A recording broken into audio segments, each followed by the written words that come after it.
Venez vous relooker chez Luminel. Salon de beauté Luminel vous présente le journal. Luminel, osez être la plus belle.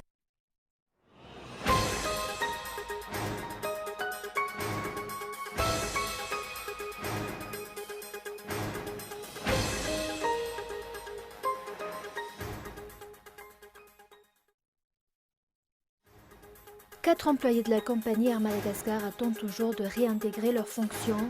Radravala et consorts ont mené un sit-in à l'aéroport d'Ivat il y a quelques jours pour interpeller les responsables de cette compagnie.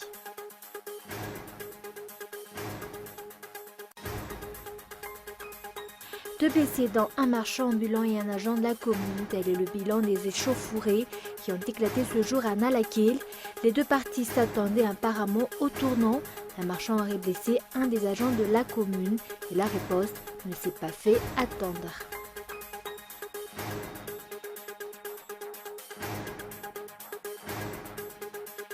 Une nouvelle hécatombe en Méditerranée. Les 500 migrants auraient péri lors d'une traversée entre la Libye et l'Italie, annonce le Haut Commissariat de l'ONU qui s'inquiète de la reprise des traversées en mer.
Luminel, osez être la plus belle.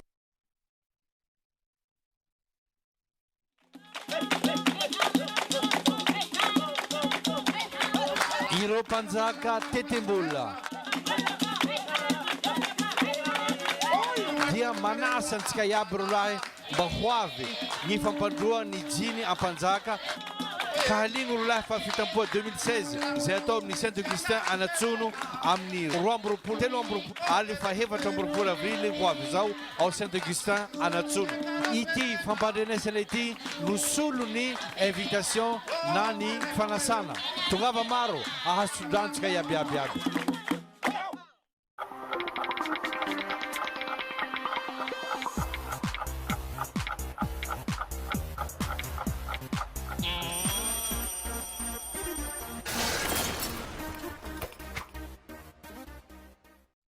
Bonsoir à tous et bienvenue dans ce journal. Ils étaient peu nombreux, certes, mais ils ont pu passer leur message. Le parti AGIC et ses partisans ont organisé ce matin une manifestation à Nalakil. Ils se sont regroupés pour dénoncer les différents abus perpétrés par les tenants du pouvoir. Reportage de Muramanch. Ils se sont donné rendez-vous devant le stèle Ralemung ce matin. Ils, ce sont ceux qui veulent dénoncer les abus perpétrés par les tenants du pouvoir. Ils s'opposent à la violation de la Constitution, au non-respect de la parole donnée, à la vente des terres aux étrangers et au détournement des richesses du pays. Bref, pour eux, la pauvreté ou encore l'oppression ne sont plus acceptables. Ce n'est plus tolérable. Nul n'ignore actuellement que plusieurs hectares de terrain sont mis en vente par les dirigeants. Ce qui se passe dans le pays actuellement témoigne, d'après les manifestants, que l'indépendance de Madagascar n'est pas encore acquise. Il est temps que la jeunesse se lève. Il est temps que les patriotes se manifestent.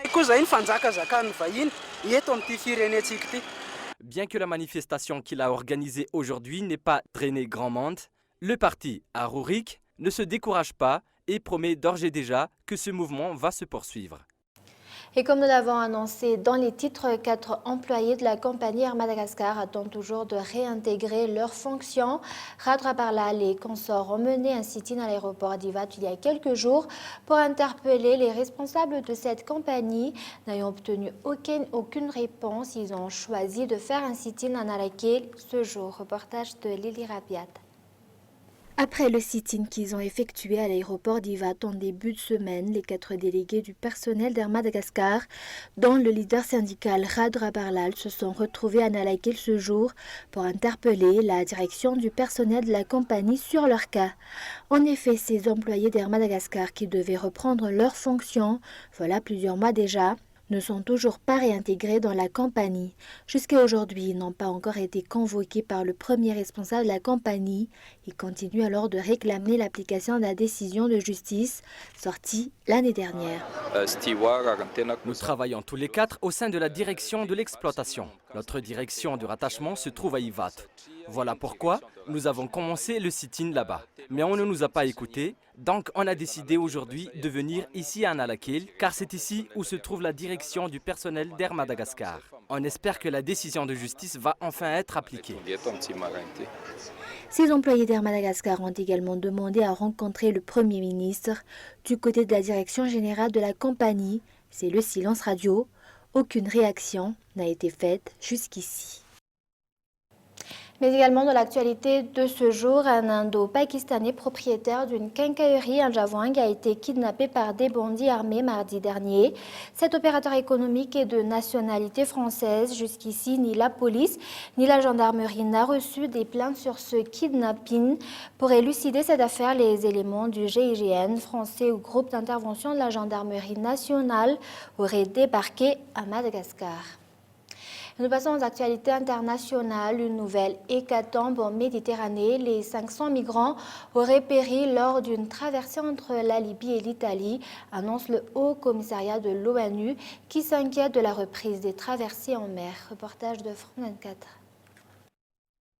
Ils sont les survivants de ce qui pourrait être l'un des plus graves naufrages de ces derniers mois. 41 hommes, femmes et enfants, des Somaliens, des Éthiopiens, pris en charge dans un port grec. Leurs témoignages concordent, selon l'ONU. Le naufrage se serait produit en Méditerranée, entre la Libye et l'Italie. Eux disent être partis de Tobrouk, en Libye. Après plusieurs heures de mer, ils auraient rejoint un autre bateau plus grand, peut-être parti lui d'Alexandrie, en Égypte. Leurs passeurs essayent de les transférer de l'un à l'autre, et c'est là que le drame se serait produit. Selon les rescapés, le gros bateau aurait chaviré, avec peut-être 500 personnes à bord. Là, j'ai vu beaucoup d'amis et de familles qui criaient « Aidez-nous, aidez-nous ». Ils appelaient à l'aide. Oui, ils appelaient à l'aide, mais personne ne pouvait les aider. Parce qu'à ce moment-là, chacun d'entre nous pensait à sauver sa propre vie. Depuis quelques semaines, les départs depuis la Libye et l'Égypte enregistrent une forte progression. C'est l'une des conséquences de la fermeture de la route migratoire vers la Grèce. Le bateau Aquarius de l'association SOS Méditerranée patrouille sans relâche dans la zone. Et selon les sauveteurs, cette route entre la Libye et l'Italie est particulièrement risquée. Elle est beaucoup plus longue que la traversée entre la Turquie et la Grèce. Elle est de loin la plus dangereuse. Sur l'année dernière, on a plus de 2000 morts strictement sur cette route. Et donc, c'est pour ça que nous avons fait, nous, le choix de nous positionner sur cette route. Ce nouveau drame, s'il est confirmé, se produit un an, jour pour jour, après le pire naufrage en Méditerranée. 800 morts en avril 2015, également au large des côtes libyennes. Et opération périlleuse en cours en Syrie, 500 civils ont pu quitter la ville assiégée. Ce sont des blessés ou des malades. L'évacuation est conduite par l'ONU. France 24. Ils sont une vingtaine à monter à bord de ce bus, affrété par le Croissant Rouge syrien. Des blessés et des malades, habitants de Zabadani, ville à l'ouest de Damas, encerclés depuis des mois par les forces du régime. À quelques kilomètres de là, dans la commune voisine de Madaya, plus de 200 personnes doivent aussi être évacuées. Madaya, ville rebelle devenue le symbole des souffrances endurées par la population depuis le début de la guerre en 2011. Encerclée par l'armée syrienne, la ville reçoit des vivres au compte-gouttes. Les habitants meurent de faim. En tout, plus de 500 personnes doivent être évacuées par les Nations Unies dans 4 villes. Zabadani, Madaya, mais aussi les localités chiites de Foua et Kafraya, favorables au régime dans la province d'Idlib, encerclée depuis des mois par les rebelles.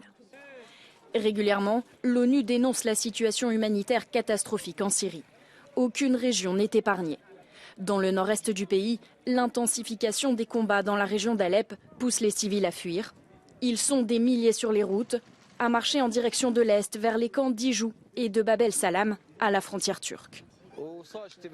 Il y a eu des affrontements avec le groupe État islamique, donc nous sommes venus ici, dans ce camp. La situation est vraiment mauvaise, il n'y a rien. Nous demandons l'aide de Dieu. Nous appelons les organisations humanitaires à nous fournir des tentes, de l'aide, tout, car notre situation est une honte. Nous sommes partis pieds nus, sans rien, et il n'y a que des enfants.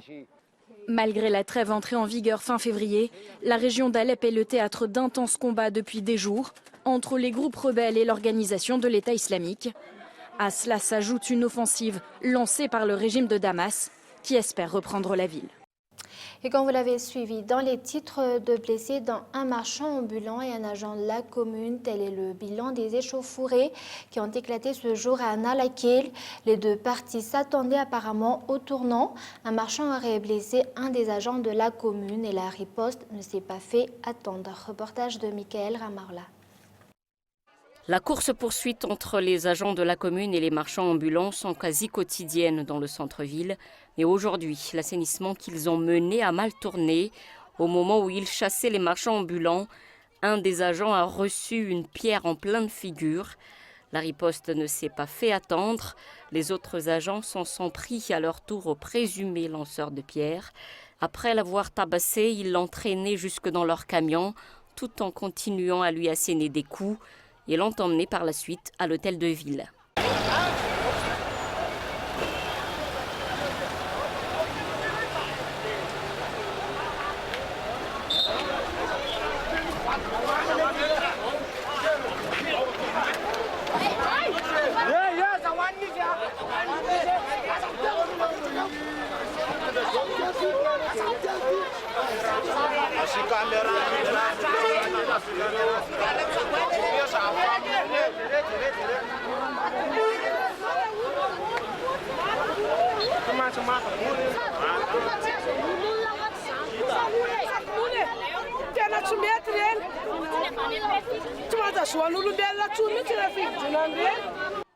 Les marchands dénoncent, pour eux, la réaction des agents de la commune dépasse les limites.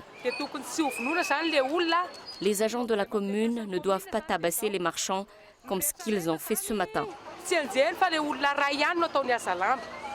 Peu de temps après, les marchands sont venus en masse à l'hôtel de ville pour réclamer la libération de leur ami, mais les altercations reprennent de plus belle.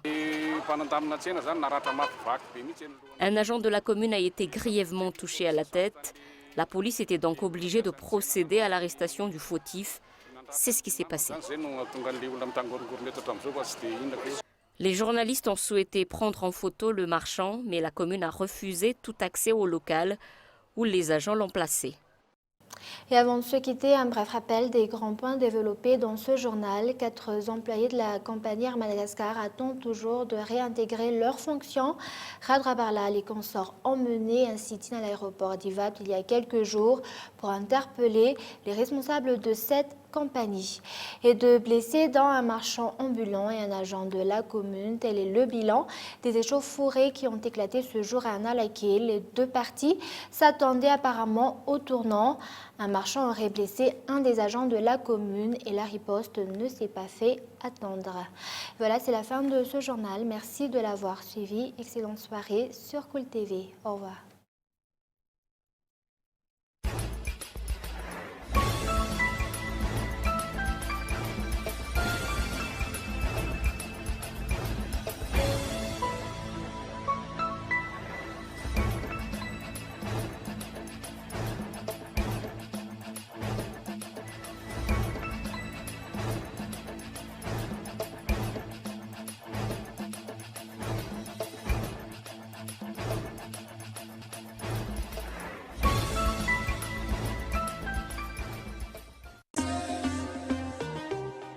Venez vous relooker chez Luminel. Le journal vous a été présenté par Salon de beauté Luminel. Luminel, osez être la plus belle.